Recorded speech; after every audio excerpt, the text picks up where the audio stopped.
Welcome to our weekly live training here in the Yoga Teacher Collaborative. Now, I know we have a lot of new members right now, so I want to say thank you and welcome. If you are new here, my name is Laura Green. I am a yoga teacher based in Southampton. I have been teaching yoga for 11 years. I'm also a teach trainer. I run a 200-hour and a 300-hour is soon to begin next year, and a business mentor for yoga teachers. I am on a mission to help yoga teachers to thrive and totally elevate our industry so that we are serving our communities, really doing justice to yoga and being well rewarded for everything that you do.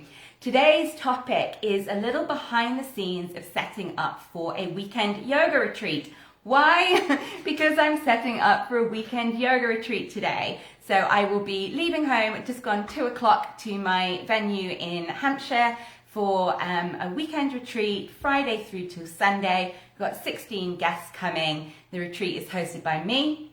My mum does the catering, and a wonderful lady called Lucy, who is our on-site massage therapist and also helps me with hosting.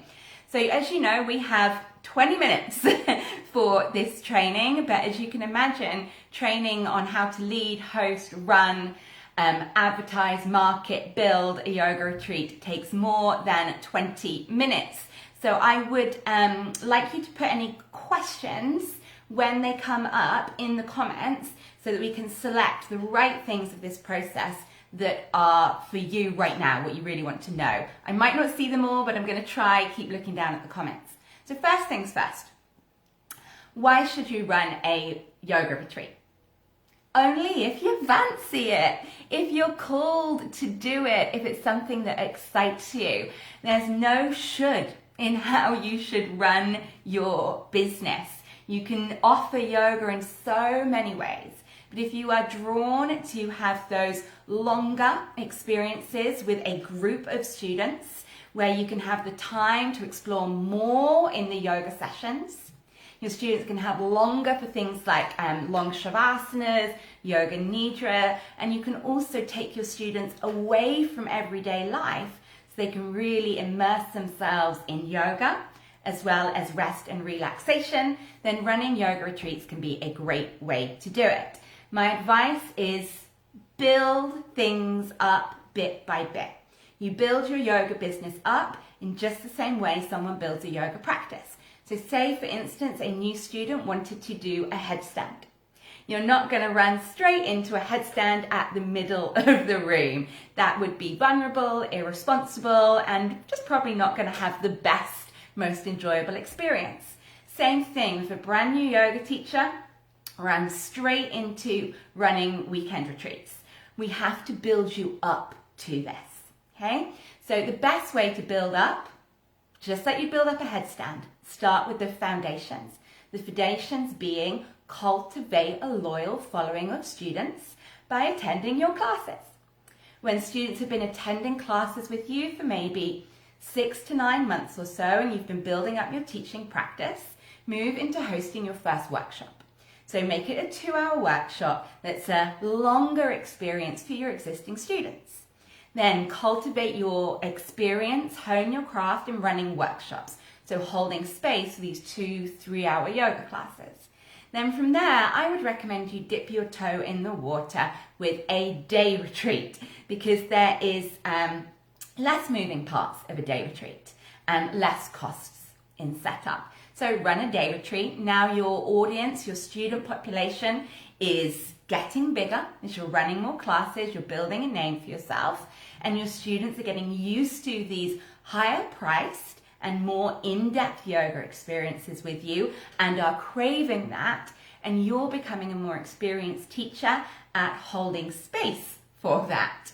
Then you move to weekend retreats. It's always going to be that you fill weekend retreats from your existing client base. Setting up a retreat when you don't feel you have existing students that know you is very hard to sell and market.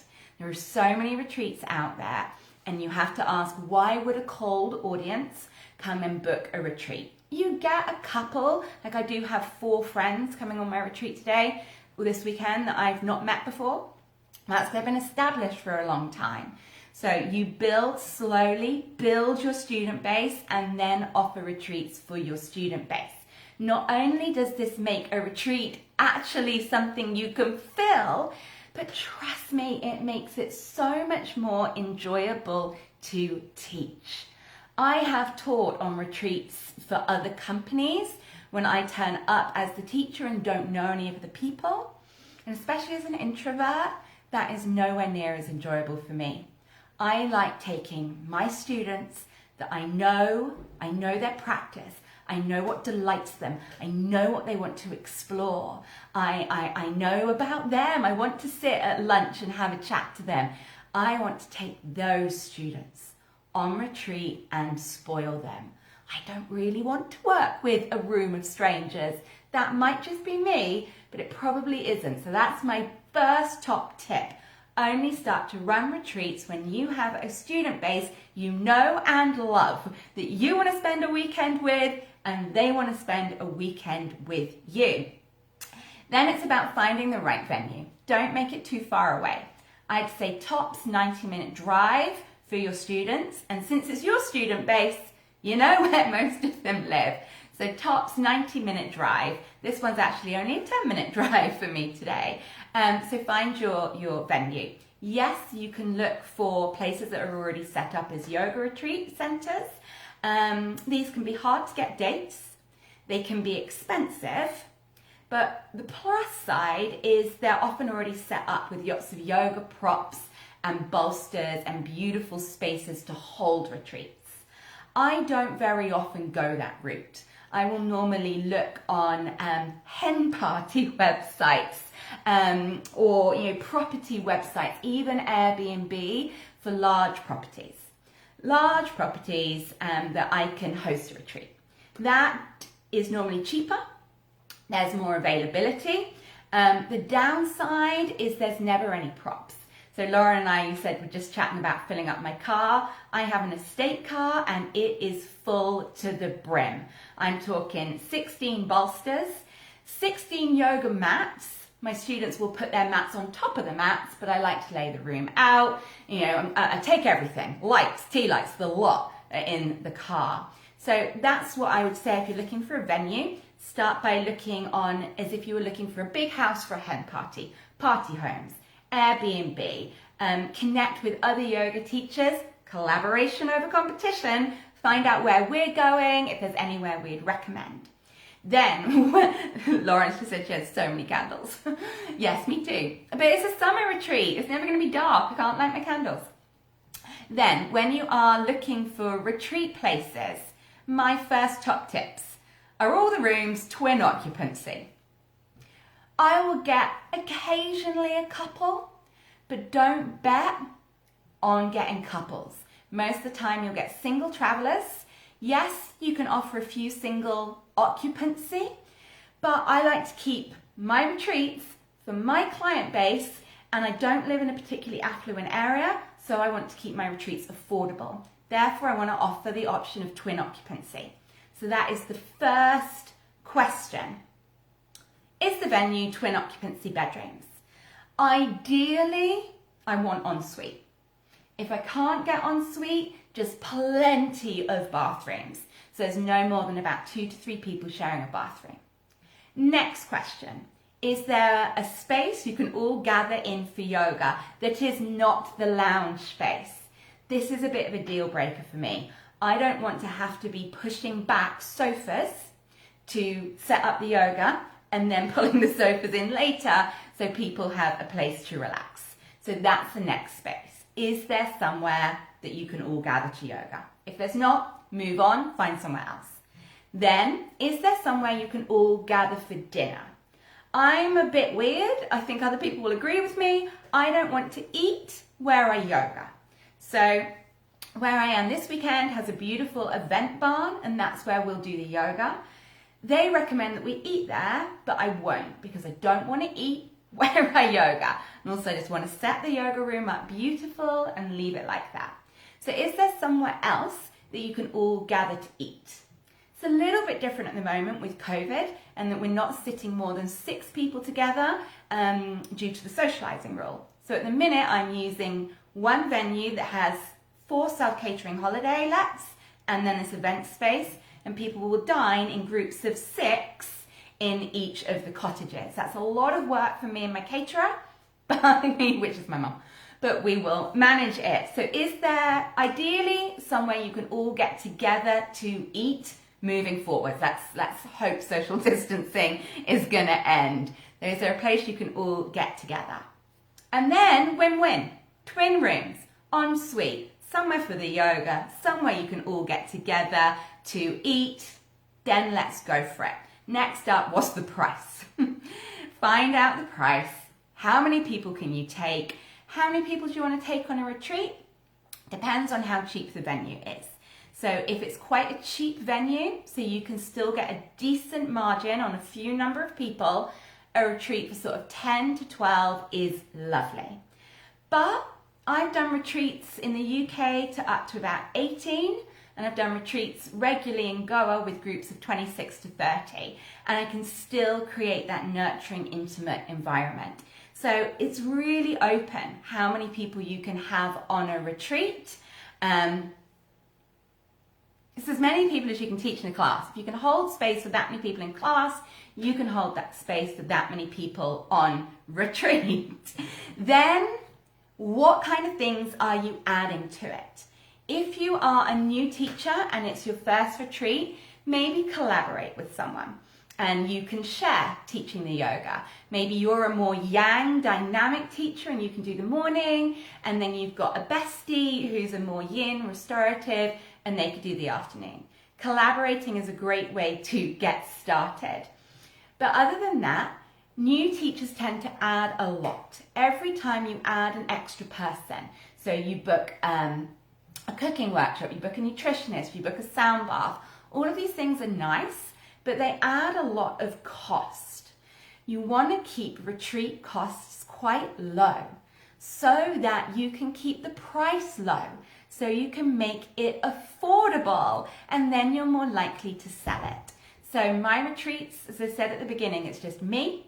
I run all of the yoga, I lead a guided walk, it's my mum, she does the catering, then Lucy, my massage therapist, and the 3 of us host it. Super lean, keep the costs down. Then you can make it affordable and accessible. Okay, then next up, what does the schedule look like? You can do whatever you want. There's no right way to run a schedule. What would delight you, but also what's going to work well for your students. Remember, you're doing it to your students, so you know what they like. I think, again, new teachers overfill a weekend retreat. We feel we need to give so much value. But actually, one of the most important things you're doing is holding space. A protective space for people to do less, for people to relax and unwind. So don't fill it all. Let them curl up in their PJs in bed with a book. You know, let people have space to do nothing. So my schedule, guests arrive at 4 o'clock on a Friday for afternoon tea. Tea and cake. That really sets the tone for how someone arrives. They immediately feel nurtured. Tea and cake on arrival. Then I give everyone a personal tour of the retreat centre whilst other people are having cakes. And then I send people to their bedrooms. Okay? Then they have time to settle in, and about 6 o'clock is the first yoga class. So this gives time for people who are arriving later. First yoga class is normally a restorative to help people ground, settle and relax into the energy of a spacious weekend. Now, what about alcohol? I like a glass of wine, so do my students, so I serve alcohol at my retreats. I always have non-alcoholic alternatives, but you might decide you want to run a detox retreat and there's no alcohol. Your choice.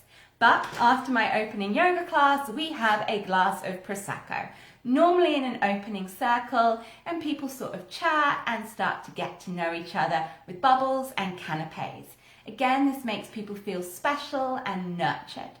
Then after a little connection, a little glass of bubbles, some canapes, we're going to dinner. After dinner, how many times do you struggle to sleep the first time you're in a new space? Especially if you're sharing a room with someone you've never met before. So after dinner, we do a 15 to 20 minute before bed breathing, meditation, legs up the wall session. This serves a couple of functions. It helps people drift off to sleep, it helps people settle, but it also makes an end to the evening. I like to go to bed early. I won't go to bed till my students have gone to bed because I'm the host. I want to be in bed by 10. If I'm not, I'm grumpy. So dinner, pre-bed yoga, and then I say, now drift off to bed. So it ends the evening and sends them to bed. And that's just a tip, but that again is part of managing the introvertedness. I'm not going to stay up and chat with you till midnight. I need to save my energy to serve you tomorrow, and I want you to go to bed as well. Then the following morning, I used to start my retreats early. I don't anymore. We start at 8 o'clock with a green smoothie and an energy ball. Then we'll do a good 2 hours workshop style vinyasa practice. Okay. Then following that, brunch. Okay. We don't do lunch. I used to. We do a good hearty brunch at 10:30. When you do breakfast and lunch and dinner, so much of the day is taken up with food. That increases your cost for caterers, and it increases your time of setting tables, clearing tables, putting washing up away. So I highly recommend brunch.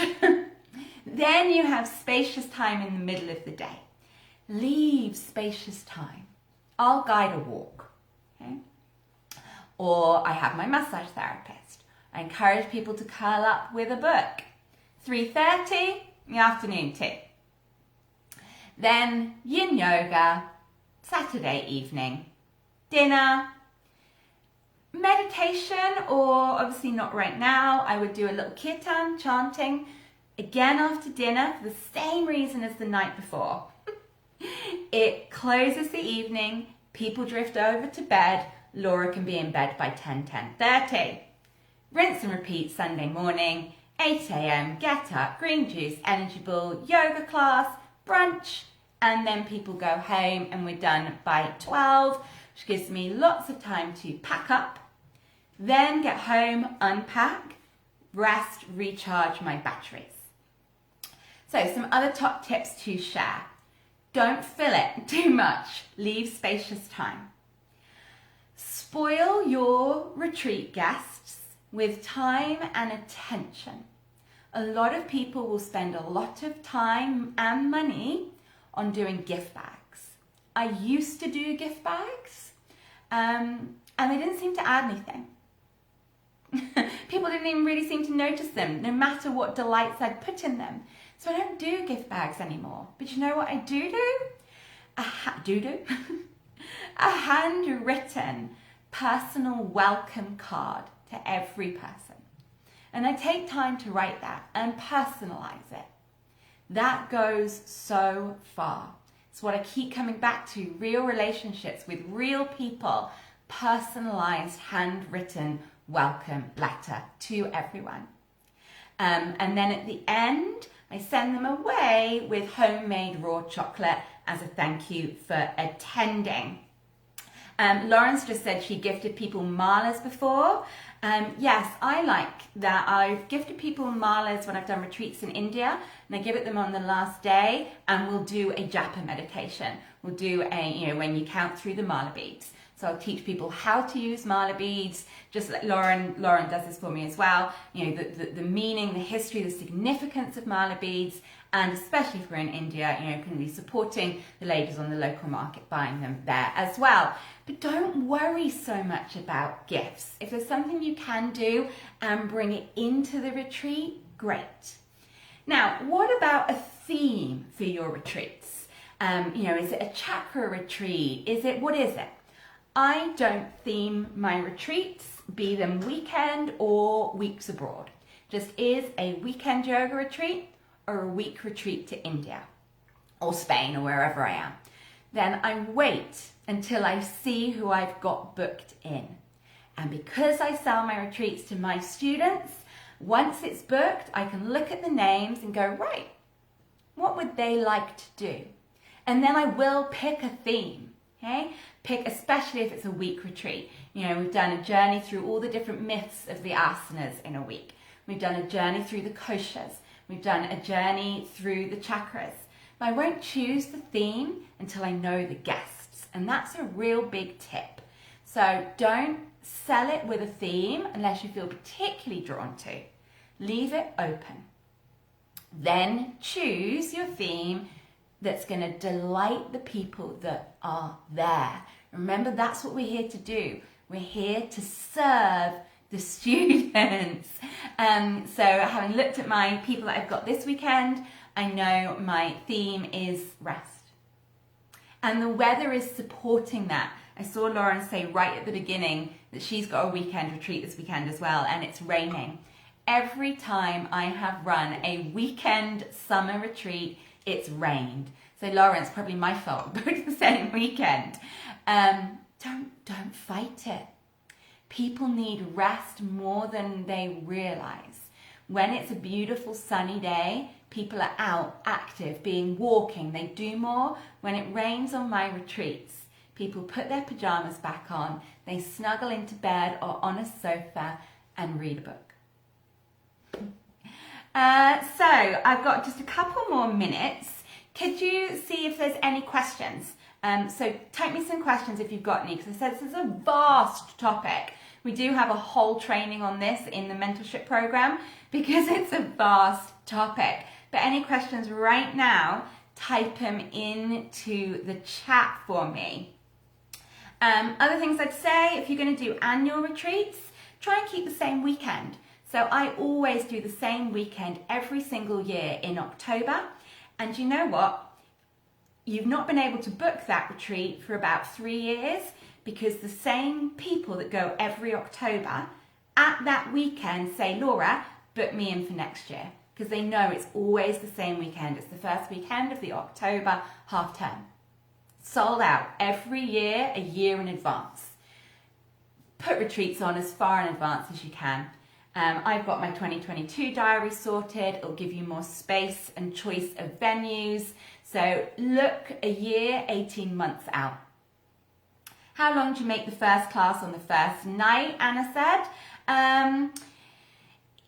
It's probably just under 2 hours, but that's also because it is the first group collective welcome and hello. So it's probably like a 15-minute welcome, hello, housekeeping, going over the structure, and then about a 90-minute class, 90-minute restorative class. Yeah, Lauren said the same. She does the same weekend, June, July, and September every year. Never has to sell it because people just book it every single year. People are creatures of habit. When it comes, if you do need to sell a retreat, there is 2 types of people. There are the people that need a year's notice, and then there are the late bookers. Put your retreats out weekends with a year's notice. Put them on your website, year's notice. Then let those people that need advance notice book it then, let the latecomers book it later. Anna said, in normal COVID times, do you all eat in one house together? Anna, I've not run a retreat at Gambledown before, so I think you're probably asking there. I'm not sure with regards to Gambledown, I'll decide today. But yes, at all my other venues, we all sit together in one long table. Sangeetha, how do we price the retreat? You can't price the retreat until you know all of the costs. So first of all, get the costs of the venue. Make sure it's twin occupancy. Then work out catering. So if you need to some venues cater or find a local caterer, go brunch and dinner, find out how much they're going to be charging you for catering. Then if you are adding anything else like a guest, you know, if you're booking a guest sound bath person, they'll probably charge you 120, 150 pounds. Once you know all of your costs, okay, add that up and then put a decent margin on it. And that margin is going to depend on how many people you've got coming. So, you know, say you want to make £150 per person, you've got 10 people, that would make you £1,500 for a weekend. I tend to try to make £2,000 for a weekend because it is a lot of work. So I'll take 16 people, 16 to 18 people times 150 pounds profit. It's about £2,500. So aim, that's a rough stab in the dark, aim at about £150 margin per person. But again, it depends on your client base. My retreats aren't expensive. They start at £360 because I want them affordable. But yeah, you can't price a retreat until you know all of the moving parts. Once you've got all of the costs, start to play with the number, try and get it affordable for your students. Okay, that's me, got a dash. Lauren, good luck with your weekend retreat. I know it'll be fabulous. Sandy, have an amazing time at your menopause workshop. Anybody else that is teaching this workshop, enjoy, serve, make real relationships with real people, and they will come to your weekend retreats further down the line. Thank you, and I'll see you next time.